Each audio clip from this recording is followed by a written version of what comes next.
Now, on to the unearthing of a treasure trove of old photographs which shed new light on some of the biggest names in music. Back in the late 70s, British punk, ska and new wave bands were all doing their best to make it big in America.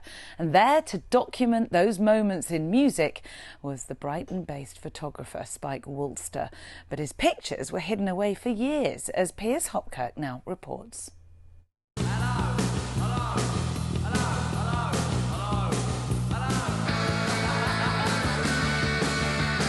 For decades they've been hidden away in storage, virtually unseen since the day they were developed. Spike Woolster's photographs like a time capsule unearthed from the late 70s. In 1978, my across-the-hall neighbour gave me the second album by The Clash. I was hooked, and I just started going to shows practically every night and just taking pictures of bands and things.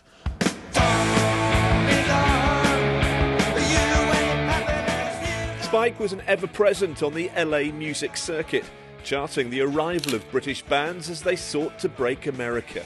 But his pictures remained in storage until he was encouraged to dig out his collection after showing just a handful to curator Jason Bick. It was a real treasure trove, and to get that quality of photograph that's not been seen over such a long period of time, and just be sat there thinking, this is interesting. So yeah, I mean, I think almost immediately I thought to myself, God, someone needs to do a book and an exhibition. And so they have. Spike's photos charting his journey through legendary venues like Whiskey A Go-Go and the Roxy. As a former paparazzo, he was no stranger to making his own opportunities, like the time he blagged his way into a photo shoot with The Clash.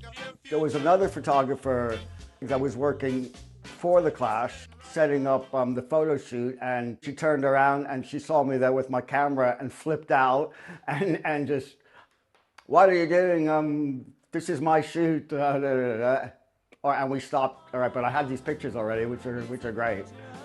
He was there to document the emergence of bands like Blondie.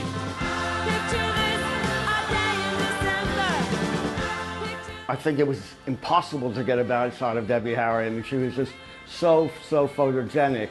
He also photographed a then little-known outfit from London called Madness, performing a gig in an LA clothes store, where Spike himself was pictured in action. It was a very, very small shop.